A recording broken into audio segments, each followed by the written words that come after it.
Jaga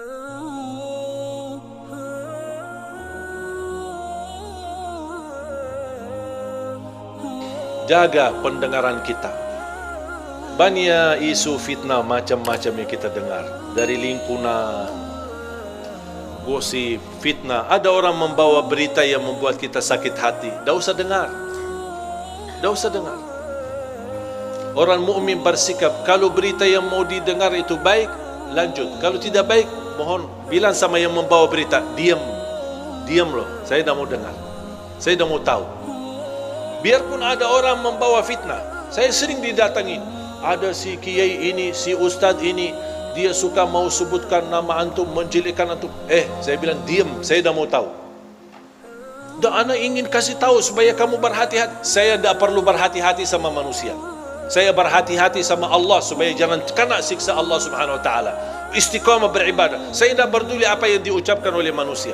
Tak usah pedulikan, tak usah dengar. Supaya apa? Supaya besok ketemu semua orang dengan hati yang bersih. Tidak ada satupun kita sakit hati sama orang, siapapun dia. Mau dia ustaz, mau dia pejabat, mau dia tetangga, mau dia sahabat. Coba kira-kira perasaan, kita kan manusia. Tak ada yang bisa menjaminkan hatinya. Kalau anda besok mendengar fitnah dibawa oleh temanmu sendiri atau tetanggamu, kira-kira besok anda mau salaman sama dia?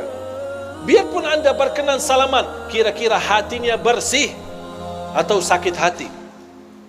Rasul sallallahu alaihi wasallam sendiri pernah berkata, melarang sahabatnya, jangan ada di antara kalian yang membawa keburukan cerita terhadap sahabatku yang lain, karena saya ingin bertemu dengan sahabatku dengan hati yang bersih.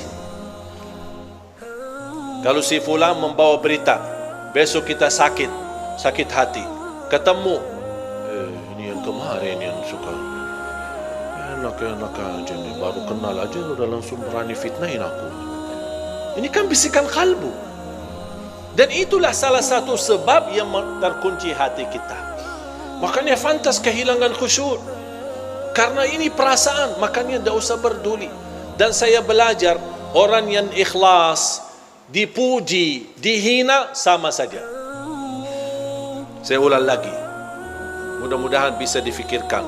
Orang yang ikhlas dipuji, diangkat, diagungkan, dimuliakan, dihina, dicaci maki, sama saja. Dia tidak peduli.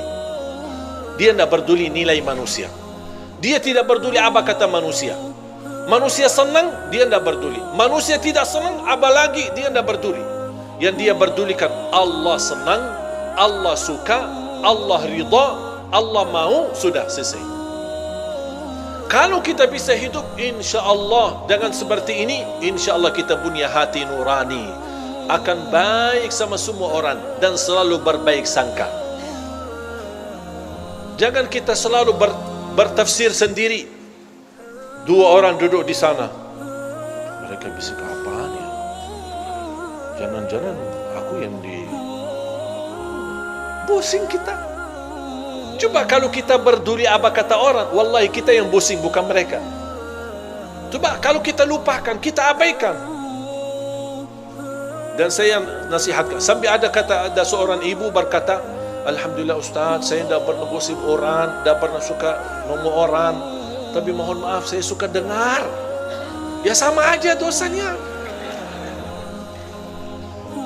Mendengar berita, melihat berita, caci maki, urusan orang, itu dosa semua. Tak usah peduli. Kita punya urusan sendiri. Dan selalu kita hidup dengan baik sangka. Walaupun anda melihat kawanmu yang suka di masjid, tiba-tiba masuk ke tempat maksiat, jangan anda su'uzzan. Kita tidak tahu apa yang terjadi. Mungkin dia mencari kawannya, mungkin dia mencari anaknya, yang dia dengar anaknya ada di dalam, langsung wah, ini biasakan yang ceramah selama ini, kok ngapain dia masuk ke situ?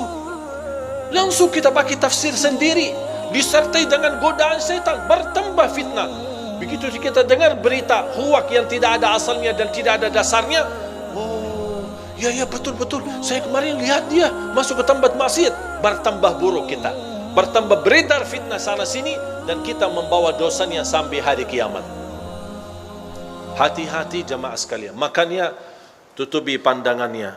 Hanya yang kita lihat tambat kebaikan, tambat masjid, majlis ta'lim, lihat Al-Quran, supaya Allah Subhanahu wa taala selalu membersihkan pandangan kita dari segala hal-hal yang tidak kesengajaan kita lihatnya, insya-Allah terhapus dosanya gara-gara kita sering melihat. Makanya salah satu ulama berkata, kalau saya merasa hati mulai keras dan tertutup, saya berbanyak melihat Al-Quran.